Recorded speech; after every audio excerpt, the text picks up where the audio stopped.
Sir Vijayakanth சாருக்கு வந்து இப்ப பத்ம விபூஷன் விருது வழங்கி இருக்கிறாங்க. பட் இது வந்து அவர் உயிரோட இருக்கிறப்பே கொடுத்திருக்கலாம் தானே சார்? இது போன்ற பல விருதுகளை பொறுத்த வரைக்கும் பாத்தீங்கன்னா நல்லா இருக்கீங்களா சார்? அருமையா இவ்வளவு வந்து நான் உங்களை வந்து கரகாட்டக்காரனோட ஆடியோ டான்ஸ்ல இவ்வளவு ஒரு இதா இருந்துச்சு, நீங்க வந்து எப்படி சார் இவ்வளவு எளிமையா இருக்கீங்க? எளிமையா இல்லாத அளவுக்கு நான் எப்படி பெருசா சாதிச்சிட்டேன் சார். காக்கா ராதாகிருஷ்ணன் சார் வந்து உங்களோட அப்பாவா சார்? அதான் சார்,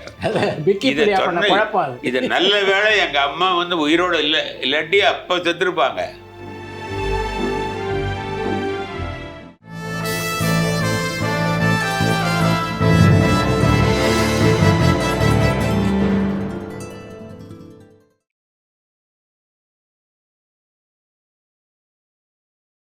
வணக்கம் சார். வணக்கம் சார். கேக்குது சொல்லுங்க. அரவிந்த் ராஜ் சார், நான் வேலூர்ல இருந்து பேசுறேன் சார். உங்களோட மேக்ஸிமம் எபிசோட்ஸ் எல்லாமே பார்த்துட்டு இருக்கேன். நன்றி. வாக்கிங்ல இருக்கிறதுனால ஈவினிங் வாக்கிங்ல போனாலோ டிரைவிங்ல போனாலோ அது டிஃபால்ட்டா உங்களோடது ஆஃப்லைன்ல ப்ளே ஆகிட்டே இருக்கும். அது கேட்கறதே வந்து நீங்க எடுக்கிறதே வந்து ரொம்ப ஒரு சுவாரஸ்யமா இருக்குது. அவங்கள வரவங்க கெஸ்ட் நீங்க வந்து நல்லா அலோவ் பண்றீங்க, ஸ்பேஸ் கொடுக்குறீங்க. ஒரு கேள்வி கேட்டுட்டு அவங்க கொடுக்குற ரெஸ்பான்ஸ் ரொம்ப நல்லா இருக்கு சார். நன்றி. உங்க முகத்துல வெளிச்சமே இல்லையே. நான் இப்பதான் சார் வாக்கிங் வந்தேன். நீங்க அந்த மெசேஜ் வந்தது, சரி லேட் ஆயிருச்சோன்னு சொல்லிட்டு நான் வந்தேன். இப்பதான் வெளியில வந்து நான் சீட்ல நின்றுட்டு இருக்கேன். வாக்கிங்ல இருந்தேன். டக்குனு கால தானே ரிட்டர்ன் போக முடியல. அதான் அப்படியே ஓகே தேங்க்யூ சார். உங்க எபிசோட் குறிப்பா நான் எல்லா எபிசோடுமே சார் நான் ரீசெண்டா பார்த்ததுன்னா நம்ம லிவிங்ஸ்டன் சார் இது, குமார் சார் இது, பாரதி சார் இது எல்லாரோடதுலயுமே பாத்தீங்கன்னா அப்ஸ் அண்ட் டவுன்ஸ் வந்து இப்போ இந்த லாஸ்ட் இளவரசு சாரோட எபிசோட்ல கூட ஒருத்தர் சொல்லியிருந்தார், இந்த இண்டஸ்ட்ரி வந்து ரொம்ப ஃபேம் இருக்குது அப்படின்றதோட இதுல இருக்க ஸ்ட்ரகிள் வந்து யாருக்கும் தெரியறது இல்லைன்னு. அவங்க அந்த டேரக்டர் ஓரியன்டாவோ இல்லை டெக்னீஷியன் கிராஃப்ட் ஓரியன்டா அவங்க சொன்ன ஸ்ட்ரகிள்ஸ் அப்ஸ் அண்ட் டவுன்ஸ் வந்து ரொம்ப நல்லாவே இருந்தது. நான் எல்லா கெஸ்ட்டுக்கும் நீங்க வைக்கிற ஒரு கொஸ்டின், ஈவன் சாரோட பழைய எபிசோட்ல கூட சார் சொல்லியிருப்பாரு தேவர் மகனோட எக்ஸ்பீரியன்ஸ் என்ன வக்கீல் அப்படின்னு சார் கூப்பிடுற மாதிரி. நேட்டிவ் வந்து பட்டுக்கோட்டை சார். ஒவ்வொரு முறையும் சூரக்கோட்டை வழியா போறப்போ சிவாஜி வீடு பாக்குறப்பெல்லாம் உங்க எபிசோடு கேட்டுட்டு ஒருத்தவங்களோட வியூ அந்த டைமென்ஷன்ஸ் சொல்றப்போ, நான் சூரக்கோட்டை தாண்டறப்போ ஒரு பாஸ் விட்டு சாரோட தோட்டத்தையும் வீடையும் பார்த்துட்டு போயிட்டு வரப்போ எனக்கு அந்த நானும் சொல்ல என்னோட ஏஜும் ஒரு 37 நானு. சாரு நிறைய எபிசோட்ஸ்ல வந்து சொல்லியிருக்காங்க, நிறைய டேரக்டர்ஸும் சரி டெக்னீஷியன்ஸும் ஓவர் ஆக்டிங் அப்படின்னு. இப்போ நானே என்னோட ஏஜ்ல பாக்குறப்போ நான் சின்ன வயசுல இருந்து பார்த்து வந்த விஷயமும் இப்போ வந்து ரீசெண்டா ஒரு லாஸ்ட் ஒரு 5 to 10 இயர்ஸ்ல வந்து ஒரு கௌரவமும் சரி தங்கப்பதக்கமும் நாங்க வந்து அதை மிமிக் பண்ணி இதை நான் எங்க ரூம்ல வந்து ப்ளே பண்ணிட்டு இருக்கோம். ஒரு ஃப்ரெண்ட்ஸை வந்து நான் வந்து விளையாட்டு பண்றதுக்கு வந்து மிமிக் பண்ணி அந்த கௌரவம் டைலாக்கும் தங்கப்பதக்கம் டைலாக்கும் பண்ணிட்டு இருந்தோம். பட் அதை டீப்பா ஒவ்வொரு முறையும் வந்து யூடியூப்லயும் சரி இப்போ சேனல்ஸ்ல எப்பவாவது போகணும்னா அதில் ரேரா வந்து அந்த தங்கப்பதக்கமும் கௌரவமும் ப்ளே ஆகும். அது வரப்போ ஒரு சீன் வந்து நான் பாக்குறப்போ ஒரு கெஸ்ட் வந்து அவங்களோட இந்த படங்களை பத்தி அவங்க ஷேர் பண்றப்போ நான் பாக்குற விஷயம் வந்து என்னால நம்பவே முடியல சார். அவ்வளோ வந்து பர்ஃபெக்டான ஒரு ஆக்டர்லாம் சொல்ல முடியாது, அதுக்கும் பியாண்ட் அவரு எக்ஸ்ட்ரீம் அவரு. நீங்களும் வந்து உங்க கெஸ்ட் ஒவ்வொருத்தங்க வரவங்கள்ட்டையும் சிவாஜி ஐயா பத்தியும் எம்ஜிஆர் ஐயா பத்தி நீ கேட்கறப்போ அவங்களோட ஈவன் மோகன்ராம் சார் கூட நான் பர்சனலா மெசேஜ் பண்ணியிருந்தேன். அவர் எபிசோட் முடிஞ்சு ஒருத்தவங்க கொடுக்குற டைமென்ஷன்ஸ் வந்து எக்ஸ்ட்ரீம். சார் சொன்ன அதே தான் என்ன வக்கீல் அப்படின்னு அவரு கூப்பிட்டாரு அப்படின்னு இன்னும் அந்த அவர் சொன்ன பழைய இன்டர்வியூட தான் எனக்கு ஞாபகம் இருக்கு. சார் நீங்க ஏதாவது ஷேர் பண்ணீங்கன்னா இன்னும் பெட்டரா இருக்கும் சார் சிவாஜியை பத்தி. இவரோட ஒரு இன்டர்வியூ கொடுத்துட்டா அப்புறம் நம்ம கிட்ட கொடுக்க ஒன்றுமே இருக்காது. அவர் எல்லாத்தையும் பிடிக்கிறார். அவர் இல்லை உண்மையாகவே நீங்கள் சொன்ன மாதிரி நானே இவருக்கு ஃபேன். நீங்கள் என்ன சாய் வித் சித்ரா யாரோட இன்டர்வியூ பார்க்குறாங்களோ பார்க்கலையோ சாய் வித் சித்ரா எல்லோரும் பார்ப்பாங்க. காரணம் அவர் எடுத்துகிட்டு போகிறதே அப்படி ஒரு சினிமா அளவுக்கு அவங்களுக்கு உள்ளது அவங்களோடது என்னவோ அதை ரொம்ப அழகாக கேட்பார். அது ஹேட்ஸ் ஆஃப். Thank you sir. ஒரு ரெக்வெஸ்ட், பாசிபிள் ஃபியூச்சர் இன்டர்வியூ வந்து பிரபு சார்கிட்ட அன்னை இல்லத்திலேயே பண்ணீங்கன்னா இன்னும் நல்லா இருக்கும் சார். நிச்சயமா பண்ணுவோம். அன்னை இல்லம்னு எப்படி கண்டுபிடிப்பீங்க? அன்னை இல்லம் அது சொல்ல நிறைய பார்த்துருக்கோம்ல சார், சாரோட படத்திலேயே நிறைய வந்திருக்கு. அது அந்த டோர்ல இருந்து அவரோட வீட்டில் பார்க்காத இடங்கள் எவ்வளோ இருக்குன்னு எங்களுக்கு எல்லாம் தெரியும். அதனால தான் சொன்னேன்.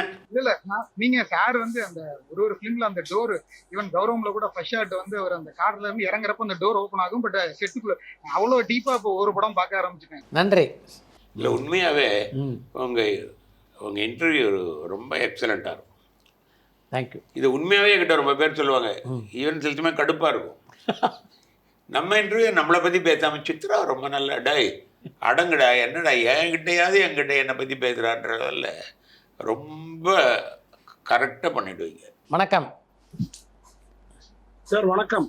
சொல்லுங்க. என் பேர் குப்ராஜ் சார். நான் அண்ணன்பேட்லேருந்து திருநெல்வேலியிலேருந்து பேசுகிறேன் சார். ஓ மகிழ்ச்சி. நான் வந்திருக்கேன் உங்கள் ப்ரோக்ராமில் தீபாவளி ஒரு ஸ்பெஷல் ப்ரோக்ராமில் வந்திருக்கேன். ஓ அருமை லென்ஸ் நிகழ்ச்சிக்கு வந்தீங்கல்ல. உங்கள்கிட்ட ஒரு கேள்வி சார். சொல்லுங்க சார். விஜயகாந்த் சாருக்கு பத்ம விபூஷன் விருது வழங்கி இருக்கிறாங்க. ஆமாம். ரொம்ப நல்ல மகிழ்ச்சியான செய்தி. பட் இது வந்து அவர் உயிரோட இருக்கிறப்பே கொடுத்துருக்கலாம் தானே சார்? நிச்சயமாக அந்த வருத்தம் எல்லாருக்கும் இருக்குது. இது போன்ற பல விருதுகளை பொறுத்த வரைக்கும் பார்த்தீங்கன்னா என்ன காரணத்தாலும் காலம் கடந்து தராங்க. காலம் கடந்து தரது மட்டும் இல்லை, சில முக்கியமான கலைஞர்களுக்கு பொறுத்த வரைக்கும் இது வரைக்கும் அது போன்ற உயரிய விருதுகள் தரவே படலை. மெல்லிசை மன்னர் எம்எஸ் விஸ்வநாதன்லாம் எப்படிப்பட்ட ஒரு திறமையாளர், அவருக்கு இன்னி வரைக்கும் அது மாதிரி ஒரு விருது கொடுக்கப்படலை அப்படின்றது எவ்வளோ பெரிய வருத்தத்துக்குரிய ஒரு விஷயம். யோசிச்சு பாருங்க. ஆமாம் சார். இது மாதிரி நிறைய இருக்குது சார். நிறைய பேர் பார்க்கணும் சார். சிவாஜி கணேசனுக்கெல்லாம் கூட கொடுக்க தேசிய விருது எதுவும் அதில் ரொம்ப வருந்தத்தக்க ஒரு செய்தி. சிவாஜிக்கு தேசிய விருது கொடுக்கல அப்படின்னா அது வந்து அந்த விருதுக்கு தான் இழப்பே தவிர சிவாஜிக்கு இல்லை. சிவாஜியை பொறுத்த வரைக்கும் அவருக்கு விருதுன்றது மக்களுடைய ஆதரவும் மக்களுடைய அங்கீகரிப்பும் தான். அவருக்கு அது ஃபுல்லாக இருந்தது. அதனால் அந்த விருது தான் மரியாதை இழந்ததுன்னு சொல்லலாம் அவர் கொடுக்காதன் மூலம். நன்றி சார். Thank you sir. நன்றி. சந்திப்போம் சார். வணக்கம் சார்.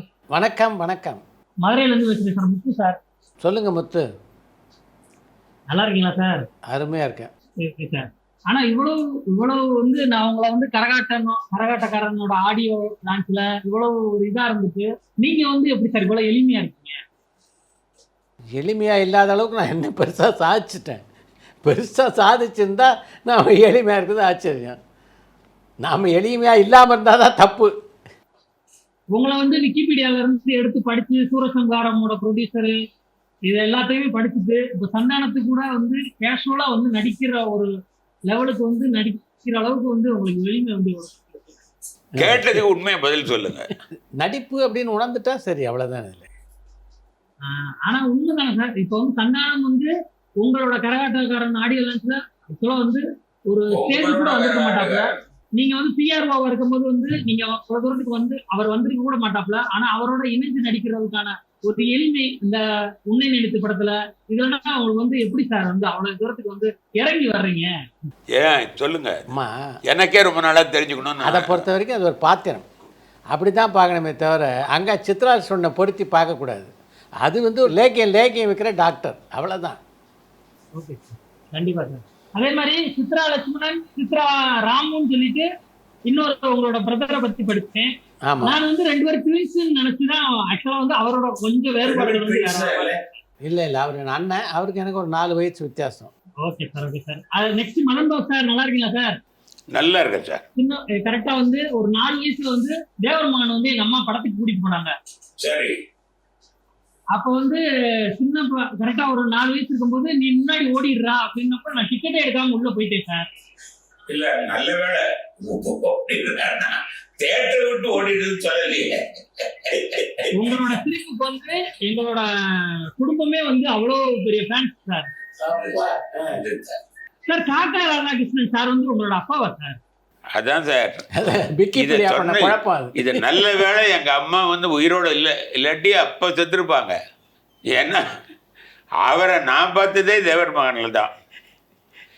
எதை வச்சு எவன் கிளப்பி விட்டானோ அவனை தெரிஞ்ச கூட்டுவாங்க சார். நானே அவனை பார்க்கணும்னு ஆசையா. ஆக்சுவலா நானும் உண்மையில இது வரைக்குமே நம்பல.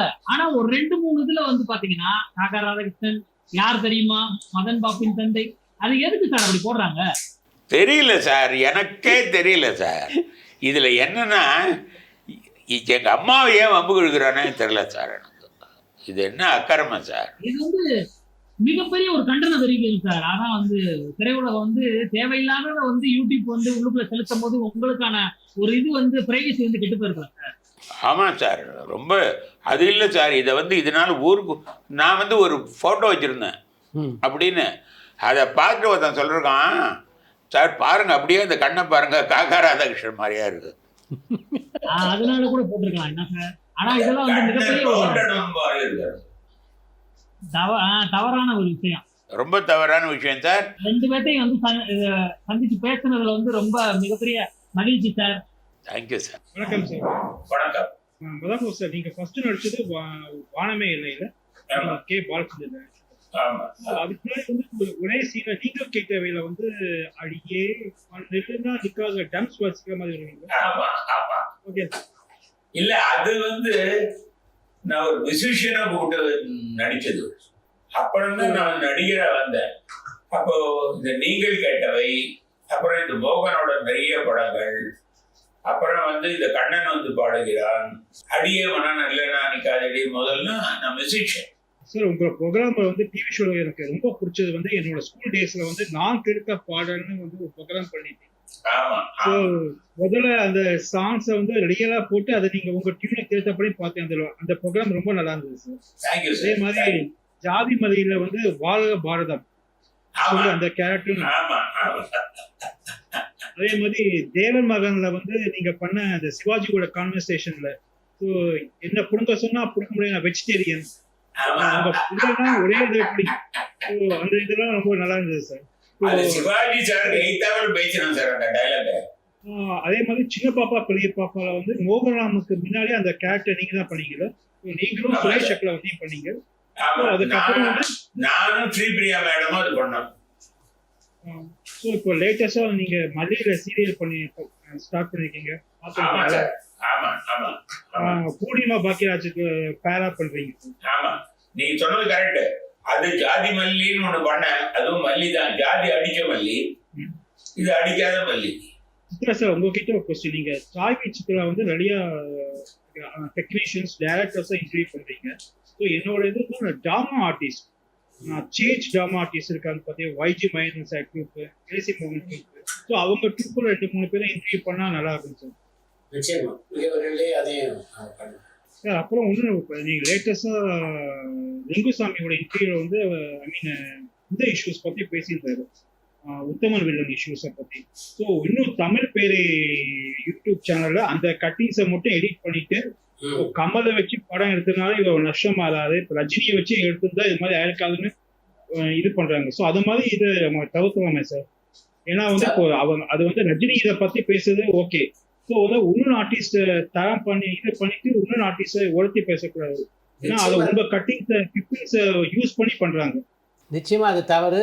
அதில் வந்து இந்த கிளிப்பிங்கை யூஸ் பண்ணுறதை வந்து தடுக்கிறதுக்கு என்ன நம்ம முயற்சி எடுக்கணுமோ நிச்சயமாக எடுப்போம். இப்போ சில படத்தை வந்து தமிழ் தெலுங்கு ரெண்டுத்துலையுமே ரீமேக் பண்ணுறாங்க. தமிழில் சில கேரக்டர்ஸ், தெலுங்குல சில கேரக்டர் டிஃபர் ஆகும். ஃபார் எக்ஸாம்பிள், இப்போ நீங்களும் ரஜினி சாரும் தமிழில் பண்ணுறீங்க, தெலுங்குல உங்கள் கேரக்டர் வேற யாராவது பண்ணுறதா இருந்தால் ஒரே டைமில் அந்த 2 ஷூட்டிங்கும் நடக்குமா? ஆமாம். சில படங்களை பொறுத்த வரைக்கும் அந்த நடிகர் இப்போ தெலுங்கில் ஒருத்தர் நடிக்கிறாருன்னா அந்த நடிகர் இங்கே வெயிட் பண்ணுவார், தமிழில் நடித்து முடிச்சோடனே திருப்பி அந்த தெலுங்கு நடிகர் ரஜினியோட சேர்ந்து நடிப்பார். சில படங்களில் வந்து இதை ஷூட் பண்ணிவிட்டு சில நாட்கள் கழித்து படமாக்குவதும் உண்டு. ஏன்னா ராவன் இதை வந்து தமிழ் தெலுங்கு ஹிந்தி ரெண்டுத்துலையுமே மணிரத்னம் பண்ணார். ஸோ தமிழில் வந்து விக்ரம் பண்ணியிருந்தாரு, தெலுங்குல வந்து ஹிந்தியில் வந்து ஐ மீன் அபிஷேக் பச்சன் பண்ணியிருந்தாரு. ஸோ ஐஸ்வர்யா ராய் 2 பேரோடையும் அந்த ஒரே சைமல்டேனியஸாக நடிச்சாங்க. அது ரொம்ப நன்றி. Thank you madam. தேங்க்யூ. வணக்கம் சார், சரவணன். சொல்லுங்கள் சரவணன். தெரியுதா சார்? நல்லா இருக்கு, தெரியுது சார். எப்படி தெரியாமல் இருக்கும், வீடியோவில் தான் இருக்கீங்க. உங்களுக்கு யாராச்சும் வில்லன் கேரக்டர் சொல்லியிருக்காங்களா சார்? நான் வில்லன் கேரக்டரே ஒன்று பண்ணேன். நம்ம டைரக்டர் எழிலோடத்தில் ஒரு வில்லன் கேரக்டர் மாதிரி ஒன்று பண்ணேன், சிரிச்சுட்டே பண்ணுற வில்லன். ஏன்னா இப்படி இருந்தால் கண்ணு டீசெண்டாக இருக்கும்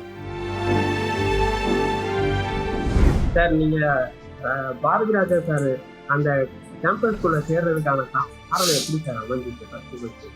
இல்லை, பாரதி கேம்பஸில் சேர்றதுக்கு நான் தனியாக முயற்சி எடுத்ததா சொல்ல முடியாது.